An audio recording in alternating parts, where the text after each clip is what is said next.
आशा करता हूं आप सब बहुत अच्छे होंगे। मेरा नाम है सिद्धांत अग्निहोत्री, स्टडी ग्लोस पे आपको बहुत बहुत स्वागत है। तो यार थोड़ी सी चिंता की बात तो है, क्योंकि नया कोरोना वायरस जो है वो डिटेक्ट हुआ है केरल में, तो बात करेंगे इसकी।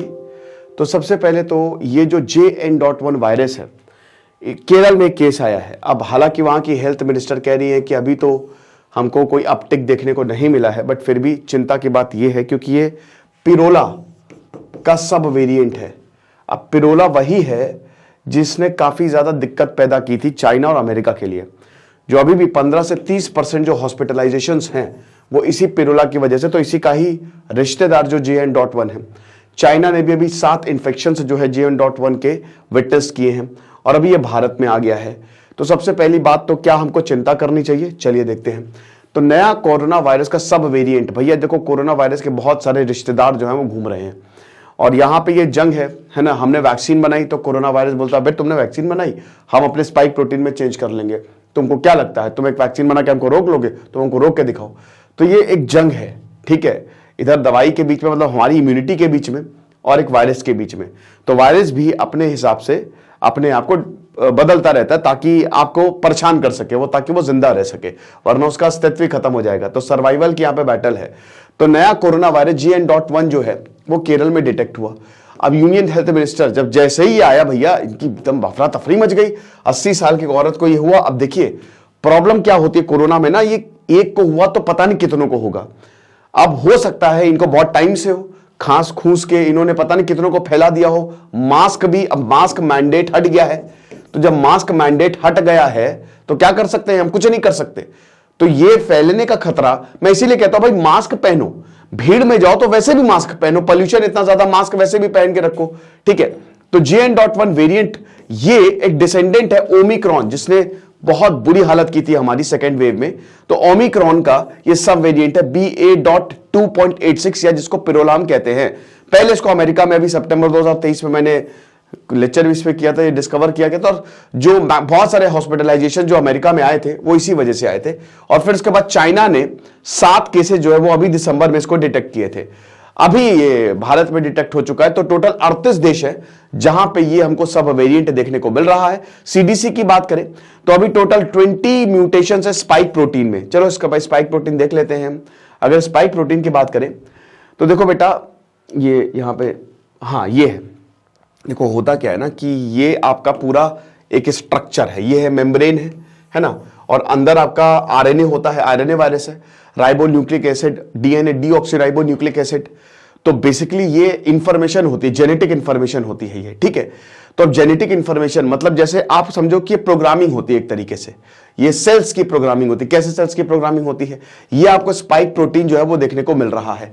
अब होता क्या है कि हमारे पास है ACE2 रिसेप्टर्स, ठीक है, ACE2 रिसेप्टर्स, ये जहां पे भी प्रेजेंट होंगे ये प्रॉब्लम करेगा। अब क्यों? ये क्या, ये स्पाइक प्रोटीन क्या होते हैं ना, ये ACE2 रिसेप्टर से जुड़ जाते हैं। आप इसको ऐसा समझ सकते हो कि ये जो स्पाइक प्रोटीन है ये है आपकी चाबी और ACE2 रिसेप्टर्स ताला है। अब ये रिसेप्टर जैसे ही स्पाइक प्रोटीन से जुड़ेगा तुरंत अपना जेनेटिक मटेरियल, क्योंकि चाबी भाई कमरा खुल गया, ताला जो है वो चाबी जो है वो ताले में लग गई तो कमरा खुल गया, तो अपना पूरी इंफॉर्मेशन जो है, अपना जो जेनेटिक मटेरियल ये छोड़ देगा सेल्स में, ठीक है। और जैसे ही ये सेल्स में छोड़ेगा तुरंत भाई जेनेटिक मटेरियल आपका RNA है ये, तो तुरंत रेप्लिकेशन शुरू हो जाएगा कि भाई बीमार करो, अगल बगल बिगाड़, तो आपकी बॉडी समझ ही नहीं पाएगी हो क्या रहा है। हमारे भैया हमारे अंदर जो सेल्स है, हमारे आप सेल्स को नागरिक की तरह समझो, किसने हमला कर दिया है, तो फिर आपका डिफेंस सिस्टम जब तक तैयार होता है तब तक आप बीमार रहते हैं, लेकिन तब तक लेट भी हो जाता है, 12-14 दिन तक होता है। फिर उसके बाद राइजोसोम्स प्रोटीन सिंथेसिस करते हैं और आपकी एंटीबॉडीज बन के तैयार हो जाती हैं और दोबारा आपको फिर ये कभी होता नहीं है। तो अब इसमें एक तो है नेचुरल इम्यूनिटी। अच्छा, ACE2 रिसेप्टर्स आपके दिमाग में भी पाया जाता है, इसीलिए जहां पे ये होगा वहां पे कोविड इन्फेक्ट करेगा। इसीलिए कोविड के बाद कई लोगों का दिमाग में भी थोड़ी दिक्कत आई है, ठीक है। साथ ही साथ ये लंग्स में तो पाया ही जाता है, लंग्स एल्वियोली में पाया जाता है, इसीलिए सांस लेने में भी दिक्कत आती है, समझ रहे हो। तो ये प्रॉब्लम है रहती है।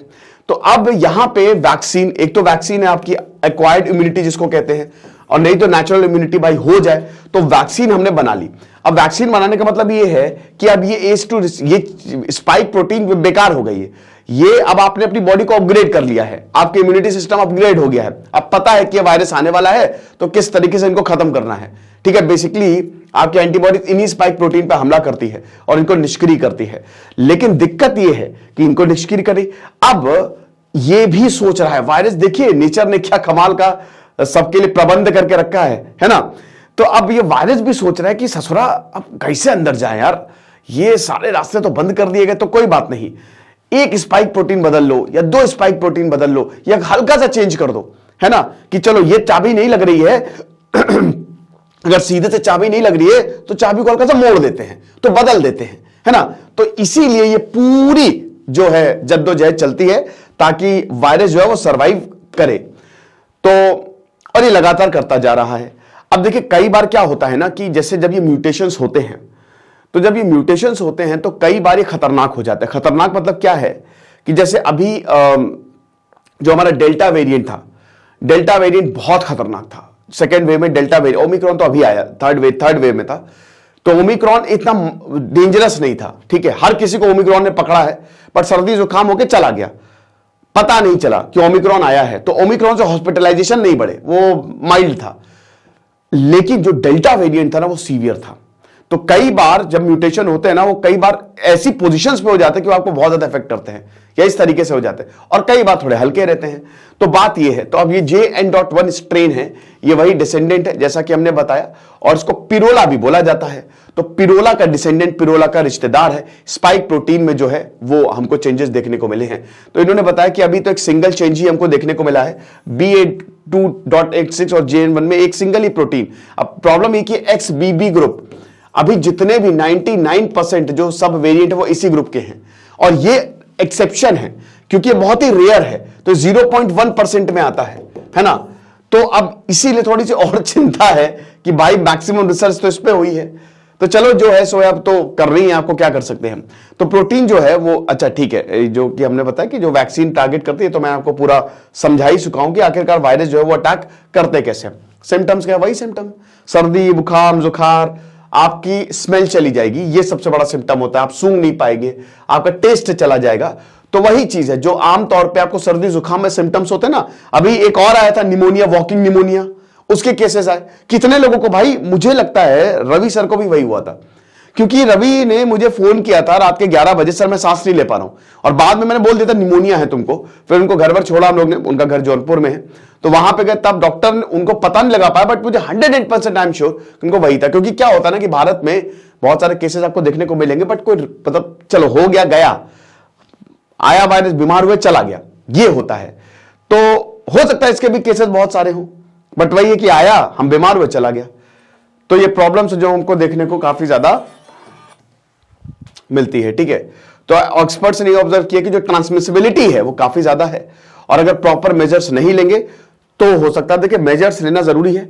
यहां पे डॉक्टर्स कह रहे हैं घबराने की बात नहीं है, बहुत सारे केसेस नहीं आए हैं। सबसे बड़ी बात है कि ऐसा नहीं है कि ये डेल्टा की तरह खतरनाक है। हॉस्पिटलाइजेशन हमको देखने को नहीं मिल रहे हैं, ट्रांसमिशन भी हमको अब वो देखना पड़ेगा कितना होता है, बट बहुत सीवियर अभी पहले इंस्टेंस पे तो हमको नहीं लग रहा है। तो हम क्या कर सकते हैं, हम क्या करें जिससे चीजें जो है वो ठीक हो जाए। भाई बेस्ट यही है कि एक तो बूस्टर शॉट्स लगवा लो मेरे भाई, मेरे भाइयों, जो बूस्टर अगर किसी ने नहीं लगवाया है तो प्लीज ये वैक्सीन का लगवा लो, ठीक है, ये आपको हेल्प करेगा। दूसरा, मास्क पहनो, सोशल डिस्टेंसिंग अभी भी, क्योंकि ये सरकार ने बोल दिया है और केंद्र ने भी एडवाइजरी जारी की है बाकी राज्यों के लिए। देखिए कोविड क्या, मैंने क्या बताया कि ये फैलता है।